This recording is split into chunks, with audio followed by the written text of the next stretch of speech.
lovelies, my name is ibic.esho and welcome to my YouTube channel. So on today's episode of Fashion with Ibilola, we are going to be discussing the rise of the coquette aesthetic. Now, before we get started, don't forget to subscribe to my YouTube channel if you want to see more content like this. Push that notification bell so that you are updated whenever I post. And yeah, let's go ahead and get started. What is coquette fashion? Coquette fashion can be defined as the woman who flirts, and when directly translated from French into English, it is flirtatious. Looking at Merriam-Webster, coquette can be defined as a woman who endeavors without sincere affection to gain the attention and admiration of men. So essentially what it is a woman that sort of plays up her innocence and sense of femininity in order to gain the attention of a man. So the aesthetic itself embraces any and everything idyllic and feminine, and it includes motifs of extreme femininity, including lace blouses, pink miniskirts, chunky heels, and white stockings. So as you can see, it's a very hyper feminized, I don't know if that's a word, but like a very hyper feminine aesthetic that sort of plays into this idea of like girliness rather than like a sort of minimalist or simplistic or androgynous style. And it's very similar to like a royal core or a ballet core, which we also have seen be popular. So the coquette aesthetic in fashion has almost taken TikTok's, Instagram, social media by storm recently. If you look up coquette on TikTok, it has currently 1.2 billion views, and that's only the time of looking at this. So by the time I upload this, it literally might have more.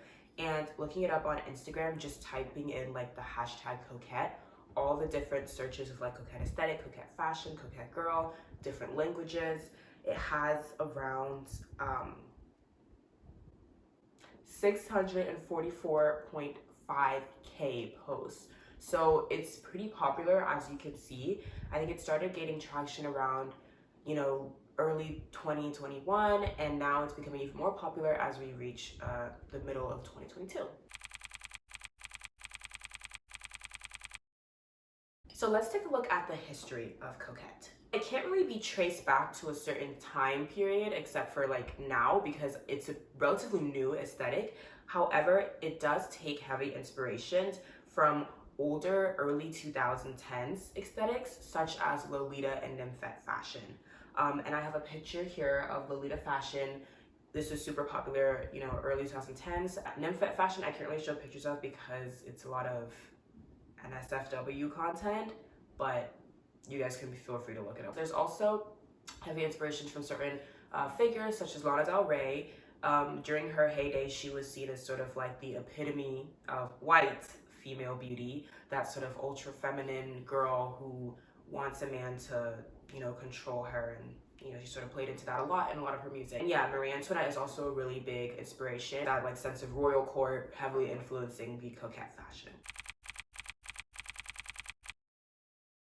Why is coquette fashion popular? In my personal opinion, I think that it comes from having a sense of reclaiming one's femininity. The delicacy and simplicity of the aesthetic reminds people of a more innocent time, whether it be their childhood, even a pre-pandemic world, because, as we've sort of seen people go and live through the pandemic, we see them trying to return back to a simpler time, sense of childhood wonder in the coquette aesthetic. Nylon Magazine did a great feature on the coquette aesthetic, and in that feature they interviewed a few content creators talking about the aesthetic for themselves. One particular creator stood out to me. Her name is Verence Hernandez. She remarks that the silhouettes of coquette clothing are relaxed and whimsical, and that coquette has its own unique way of interpreting most summer fashion. So again, that idea of being able to return back to a more relaxed, a more simplistic, a more fun, simple time. People are trying to sort of reminisce on previous summers they might have had in a pre-pandemic world. So with any fashion aesthetics, of course, there are some downsides and controversies to coquette that I did want to discuss before moving on. Even during its heyday, the Lolita and Nymphette fashion aesthetics were no strangers to controversy, as they were often sort of criticized for the hypersexualization of childhood and of young girls and the infantilization of women. Some people argue that the coquette fashion aesthetic does the same thing that it sort of idealizes this hypersexualization of young girls, especially because a lot of the clothes are what you would see, you know, a young girl wearing. You have a lot of these like blouses, you have a lot of nightgowns that sort of look like a baby doll nightgown, a lot of pinks, pale colors that sort of remind you of the color palette of, say, a newborn girl. So a lot of people are sort of worried that in that hypersexualization of women, is that really a sense of feminist liberation? It can feel slightly disturbing when one's idea of female femininity or sexual liberation is dressing like that of a young girl. Also, there is not a lot of space in the coquette aesthetic for women of color, specifically Black women. For a time, Black women have been hyper-masculinized. They've been sort of denied a sense of femininity to begin with. You see white women taking the forefront in a lot of these spaces. Search it up on TikTok or on Instagram, the first thing you're seeing is primarily white women and not really other people of color being able to share their voices and share their experiences in coquette fashion. So there does need to be more visibility for Black women and other women of color when it does come to this aesthetic. Not to say that there isn't already.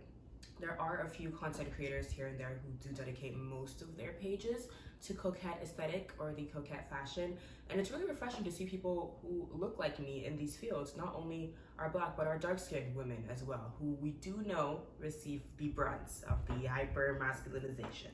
But on TikTok, we do have at @whoisducky. She does not that much coquette like fashion per se, but she sort of plays up that persona, which is also super cool to see a Black girl doing that. So I can link her page here so you guys can check her out. And 3 Instagram creators that I absolutely love. I actually found them on my own. I'm not really into the coquette aesthetic, but I really love their pages in general, and so I would totally recommend like checking them out. But it's at Angel Milk Dreams, which I'll put somewhere. At Camry Huey, I think is how you pronounce her name. She's also amazing. I think she's a model. Oh, and Angel Milk Dreams is a blogger. But yeah, Camry is a model. I think she's based in New York, which is super cool because she's literally living the dream right now. And then lastly, we have at the Nikki Ross, and she's also an Instagram blogger. So yeah, they're all super cool women. Sorry, they're all super cool women, and they have amazing pages, and I absolutely love watching liking, I guess, their stuff. All in all, I think the coquette fashion is essentially just representative of a new sense of femininity, or rather an evolution of feminism where the woman is now the center. It's refreshing to see women sort of reclaim femininity as a way to show the power of a woman and sort of shove it to the patriarchy in a way, and say that, no, I don't need to be more masculine or wear pants or do more stereotypically masculine things in order to be well respected. I can wear a dress and I can wear lots of makeup and I can still retain my innocence and my childlike natures and be just as powerful, and be just as successful, and be just as womanlike. So thank you guys so much for tuning in to my YouTube channel. Don't forget to comment down below, subscribe, and turn on the push notification bell so you guys can get updated when I post. And yeah, that concludes this episode of Fashion Bilala, and I'll see you guys next time.